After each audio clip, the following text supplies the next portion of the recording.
He did not rise from a throne, he crawled from the ashes, from the neighborhoods where dreams die quietly, from the silence that follows every promise left broken in the dirt.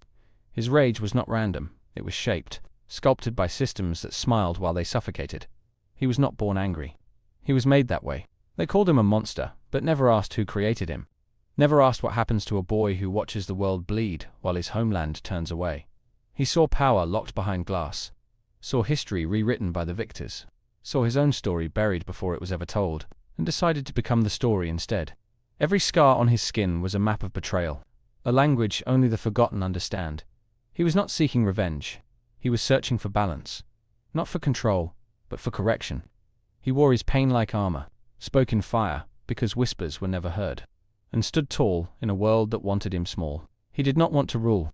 He wanted the system that ruled others to finally answer for what it had done, to stand trial under the weight of centuries, to feel what it meant to be on the other side of silence. He came not to burn Wakanda, but to wake it, to shake its myth and force it to feel what it had forgotten. And even in death, he never begged for mercy, never asked to be saved.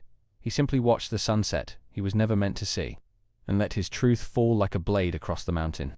Because some revolutions do not need survivors, they only need to be seen. In this video, we explore how Killmonger was never the villain of Black Panther, but the ghost of history given form.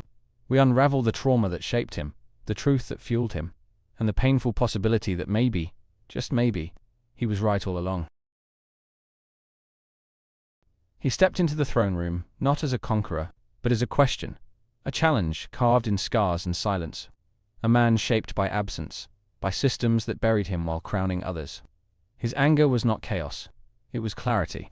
The world called him a villain, but villains want power for the sake of pain.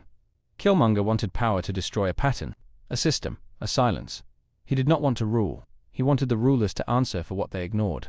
He asked why Wakanda stood hidden while the world bled, why they thrived while their people were chained. His fire was not madness, it was history, burning for justice. His words did not crave destruction, they demanded recognition. This was not rebellion for spectacle, it was grief turned into a weapon. A boy left behind who grew into a symbol no one could ignore. Every line he spoke cracked the mask of peace Wakanda wore so proudly, and beneath that mask was guilt. Because sometimes, the most dangerous question is the one spoken too late, the one that forces a kingdom to confront the cost of silence, the one that doesn't ask for permission, only truth.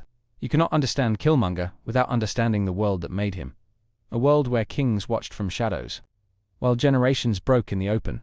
His fury came from facts, not fantasy.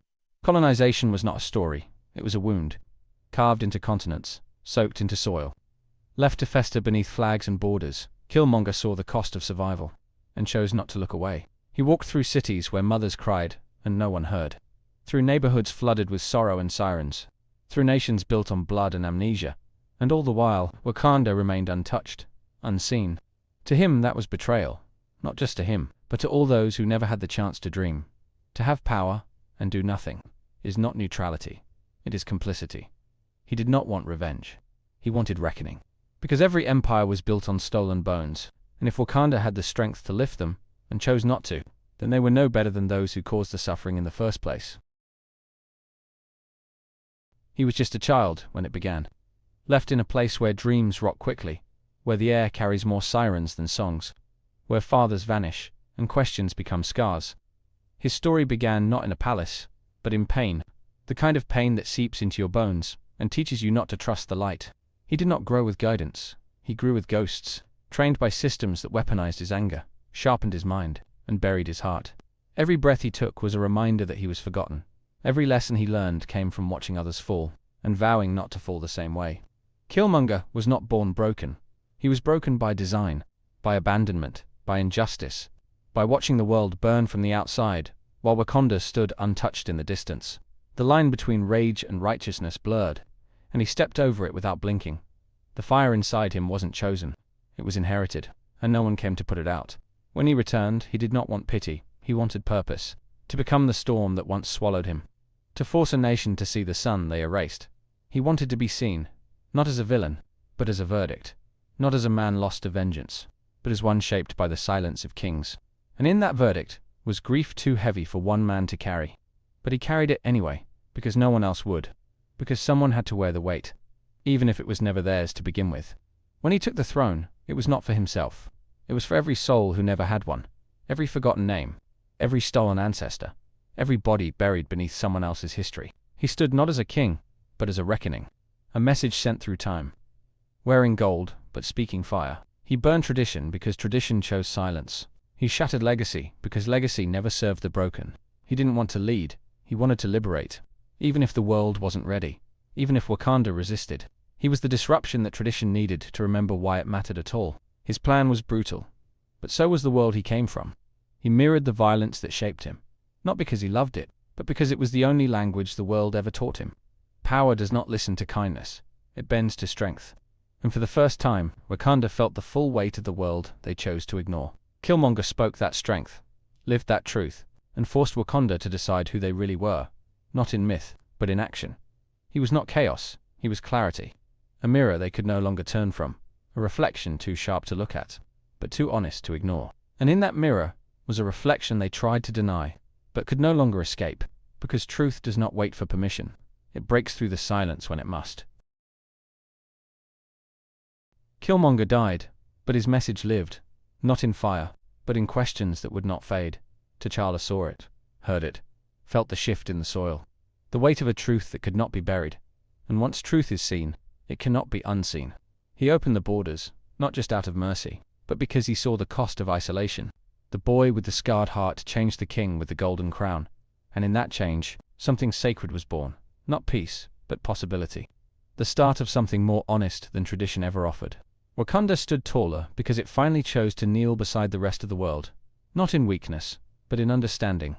They remembered those left behind, not as threats, but as family. They no longer feared the fire, they listened to it, and found something worth saving in its heat. Killmonger's hands may have brought pain, but his voice carried progress, and though his methods were scorched, his mission planted seeds. Seeds that grew in the soil of a nation that finally chose to listen. His legacy was not power, but permission, for others to question, to rise to be seen. Because sometimes, revolution doesn't build monuments. It cracks walls, and lets the light in, and once the light enters, it refuses to leave. Killmonger was not evil, he was inevitable.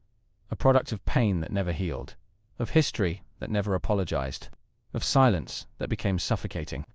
He was the roar that followed centuries of whispers, the answer that rose when too many questions were buried. The world called him wrong because it feared he might be right, feared what it meant to look him in the eyes and see the truth, feared that his rage made more sense than their comfort. And in that fear, they painted him with the same brush used to silence every rebel before him. He died on a mountaintop, watching a son he was never meant to see, not as a king, but as a child who was finally allowed to breathe.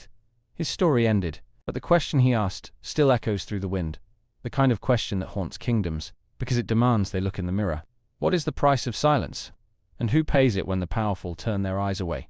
Killmonger knew the answer, and he became it. Not because he wanted to, but because someone had to. And every scar on his body was a memory, every burn a record, every word a warning. And that is not a villain. That is a tragedy. One we created, one we ignored, and one we cannot forget.